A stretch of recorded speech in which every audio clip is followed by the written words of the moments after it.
بسم الله الرحمن الرحيم. List of strong verbs. List of strong verbs. Liiska erayada ficilada. Liiska ficilada xooggan. List of irregular verbs. Liiska ficilada aan qumanayn. List of irregular verbs. Liiska ficilada aan qumanayn. ficilka marka uu caadi yahay waxaa loo qaybiyaa 3 qayb.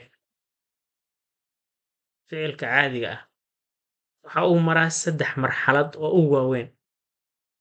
inuu yahay present mid xaadir ah, inuu yahay past mid la soo dhaafay, iyo inuu yahay past participle. Past participle. Tagtada la yeelay, tagtada la yeeshada la yiraahdo, ama tagtada participle-ka lagu magacaabo. Soo ficilka 3daas mid buu noqonayaa. Erayga ficilka ee aad haysid ima inuu yahay present, ima inuu yahay past, iyo ima inuu yahay past participle. Aan aragno marka erayaga presentiga waa ficilka simple present marka uu yahay sida loo isticmaali lahaa waa. Si kala hadaan u dhigno. Present meesha ku hoos qoran 234 eray. Simple present marka aad joogtid qaabkii aad u isticmaali lahayd wayaan presentiga waxa ku hoos qoran. Pastiguna waa marka simple pastigi aan qaadanaynay habeen hore qaabkii loo isticmaali lahaa waa. Erayadan ku hoos qoran pastiga ayaad isticmaalaysaa marka maanta. Past participle-na waxaan u tagi doonaa markii aan joogno tenniska lagu magacaabo present perfect. Past perfect. Waxa adi perfectiga la yiraahdo. Future perfect. Dhammaan tennisadas marka aan joogno waxaan isticmaalaynaa past participle wax la yiraahdo. Past participle waxaan kaloo isticmaalaynaa qaybta passive voice-ka la yiraahdo marka aan qaadanayno. ficilkan past participle-kiisu muxuu ahaa lagu weydiin doonaa. Presentigaas baad arkaysaa kadib past participle-kii sheeg baa lagu leeyahay. So ficilka presentiga simple presentiga loo isticmaalaa. Waxaa kaloo loo isticmaalaa tennisada kale ee aan ficilka waxba lagu darin sida future-ka iyo ficilkan oo siisa ayaa loo isticmaali doonaa. Pastiga isna waxaa loo isticmaalaa kaliya simple past waa loo isticmaalaa. Past participle afkay wixii perfect oo dhan, wixii passive voice oo dhan baa loo isticmaali doonaa. Waya, eraygeena koowaad. Erayada dhawaqooda very important waa. Abide, abided, abode, abided, abode. U dulqaadasho. So eraygan wuxuu ku dhamaadaa e marka uu ku dhamaado oo d lagu daro ma ahan strong verb ma aha. Waa weak verb maadaama d lagu daray wuxuu noqonayaa markuu abided ay tahay waa strong verb, weak verb ama regular verb. Laakiin marka uu noqdo abode, abide, abode waa irregular verb markaas weeye. Waayo erayga waxaa la bedela qaabkiisii shakligiisii wal meeshii ayda ahayd waxaa laga dhigay abide, abode u dulqaadasho. Arise soo ifbixid. Arose soo ifbaxay. Arisen soo ifbaxday. So erayga arise maxaa lagu sameeyey waa loo bedelo maxaa la yiri arose. Eraygii markii past participle laga hadlayana n baa lagu daray arisen. So waa weak verb maxdi ah. Strong andaha strong verb oo caddo. Awake ka toosid.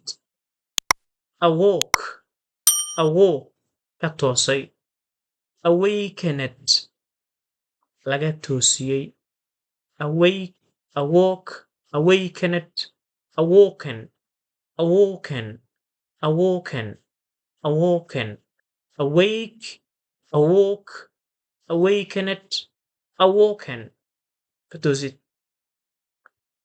be is a be ahaansho is maxay noqonayaan bastig marka la joogo was waa markii past participle la joogo been ahaansho be ahaasho is ahay is yahay tahay iyadu am ahay tahay was ahay yahay tahay waa tahay been ahaansho biya bobon biya bobon biya bobon biya bobon labadan isku u dambaysa oo past participle-ka bon lee la dhahaa isku si loogu dhawaaqaa ka ganacsi ama dulqaadasho dhalidna way noqotaa bon markii la dhaho where were you born beaten tumid ama garaacid beaten pastiga iyo presentiga waa isku mid laakiin past participle-ka ka duwan beaten ayaa la leeyahay beaten tumid ama garaacid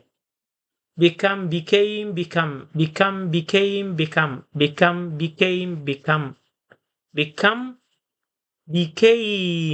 pastiga past participle-ka become presentigii uu la mid yahay so maxaa leeyahay noqosho become noqosho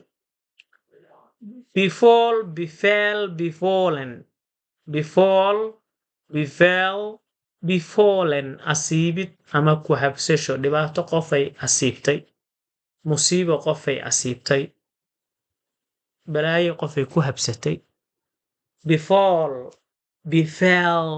befallen asiibid ku habsasho begotten dhalid aabbo u noqosho begotten dhalid ama aabbo u noqosho bigan labadan waa kala dhigaal pastiga iyo past participle-ka laakiin waa isku dhawaq bigan lee la dhahaa bilaabid beheld eegid ama fiirin beheld eegid fiirin pent qalloocin penti qalloocin pent qalloocin